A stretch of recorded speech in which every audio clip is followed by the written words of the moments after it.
En este video analizaremos los resultados de dos ensayos de tracción realizados a dos probetas planas de acero. Usaremos los datos obtenidos para determinar sus propiedades mecánicas y explicar el comportamiento observado. Antes de analizar las zonas características de una curva de tracción, es importante entender qué buscamos con este tipo de ensayo. El ensayo de tracción nos permite conocer el comportamiento mecánico de un material frente a una carga axial creciente. Primero, nos encontramos con la zona elástica. Es una zona de la gráfica del ensayo de tracción en la que la relación entre la tensión y la deformación es lineal. Es decir, hay una proporción entre el esfuerzo aplicado y la deformación producida en el material. En esta zona del ensayo se cumple la ley de Hooke, por lo que el acero actúa como un resorte, pudiendo recuperar su forma original. Luego nos encontramos con el punto de fluencia. Es el punto donde aparece un considerable alargamiento del material sin el correspondiente aumento de esfuerzo. Incluso puede disminuir dicho esfuerzo mientras dura la fluencia y aumenta la deformación como se ve en la gráfica. Esto ocurre en la llamada zona de fluencia. Sin embargo, el fenómeno de la fluencia o de la zona de fluencia es característico del acero al carbono, mientras que hay otros tipos de aceros o aleaciones y otros metales y materiales diversos en los que no se manifiesta esta zona. Luego nos encontramos con la zona plástica. En esta zona los alargamientos son permanentes, es decir, si el ensayo se detiene, se recupera el alargamiento elástico sufrido, pero queda un alargamiento remanente o plástico.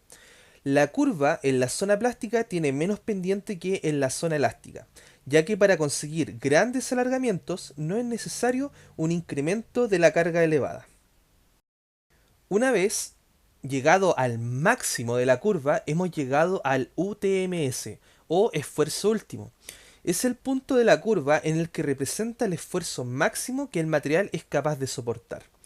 Esta fuerza o carga máxima, dividida por la sección inicial de la probeta, determina la resistencia a la tracción del material.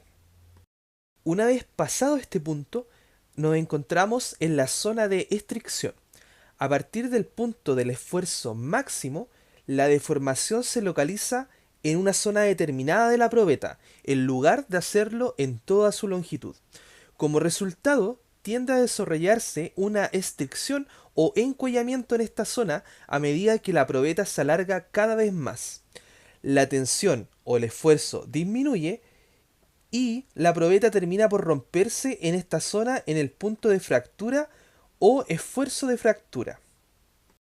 Ahora, del primer ensayo se obtuvo que el punto de fluencia inferior es de los 304 megapascales, mientras que en la parte superior, es decir, el pico máximo, es a los 305 megapascales.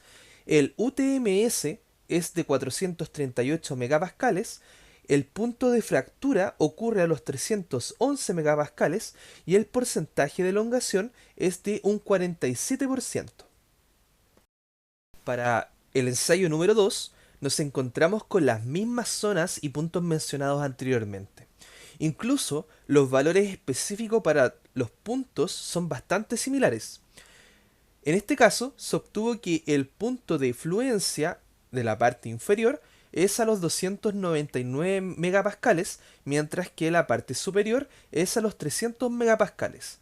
El UTMS es de 435 megapascales, el punto de fractura ocurre a los 115,4 megapascales y el porcentaje de elongación es de un 43%, muy parecido al primer ensayo.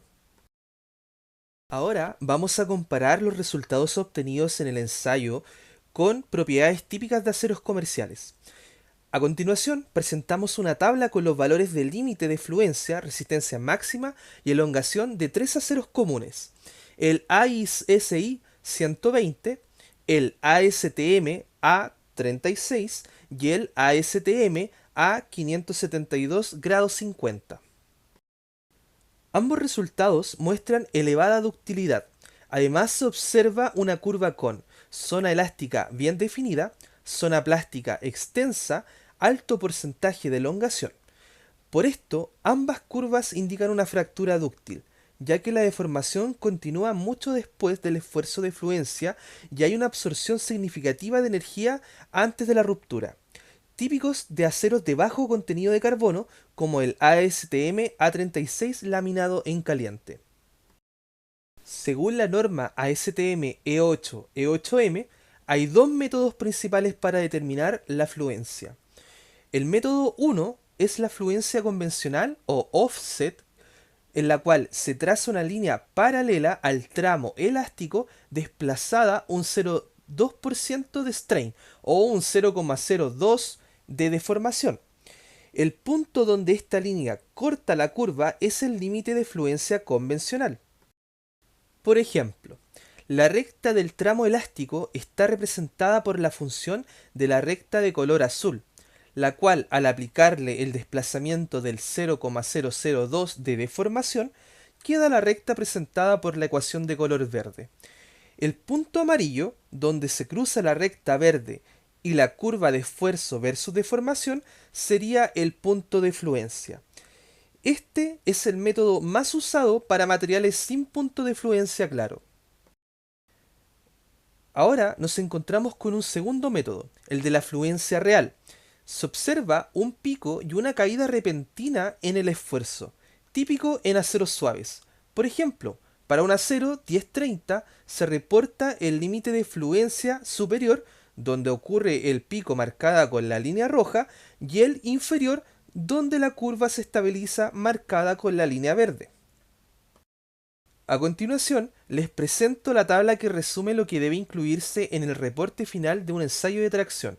Según la norma ASTM8 E8M, específicamente en su sección 8 llamada Report, primero, es obligatorio identificar el material ensayado, indicando el tipo de acero, el número de lote, si hubo algún tratamiento térmico y su proveedor. Esto permite asegurar la trazabilidad del ensayo.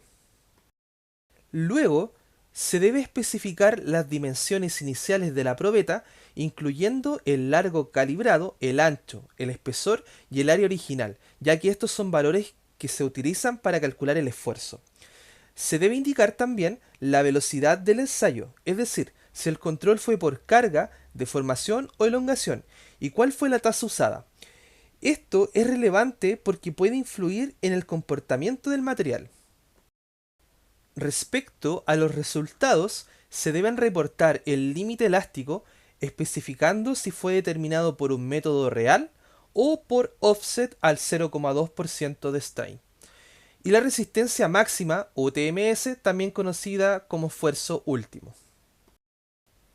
También se incluyen los resultados geométricos post-ensayo, la elongación porcentual, que representa cuánto se alargó la probeta, y la reducción de área, que indica cuánto disminuyó su sección en el punto de fractura.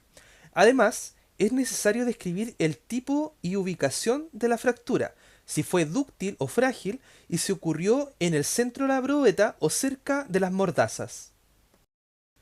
Si está disponible, debe adjuntarse la curva de esfuerzo de formación, ya que permite visualizar todo el comportamiento mecánico del material durante el ensayo.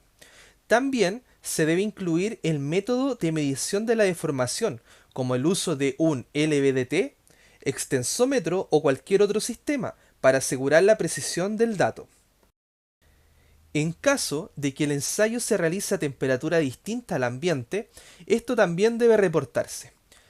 Finalmente, es importante agregar cualquier observación adicional, como comportamientos anómalos o dificultades durante el proceso. Esta estructura asegura que el ensayo sea reproducible, transparente y técnicamente válido. Un LVDT es un sensor de desplazamiento lineal con una precisión habitualmente de 1 micrómetro. Son muy usados en ensayos de tracción. ¿Cómo funciona? Tiene una bobina primaria al centro y dos secundarias a los lados. Un núcleo móvil de hierro se conecta a la probeta. A medida que la probeta se alarga, el núcleo se mueve. El cambio de posición altera el voltaje inducido en las bobinas secundarias, generando una señal eléctrica proporcional al desplazamiento. ¿Cómo se aplica? Se conecta o se coloca en la zona de calibre a la probeta, lo cual registra la deformación precisa en tiempo real. Esto ayuda a construir la curva de esfuerzo de formación con una alta exactitud. Con esto, finalizamos nuestro análisis de los ensayos de tracción, identificando propiedades mecánicas, comparando con aceros comerciales y aplicando criterios normativos. Este estudio nos permitió reforzar tanto la interpretación técnica como el uso correcto de las normas y herramientas de medición.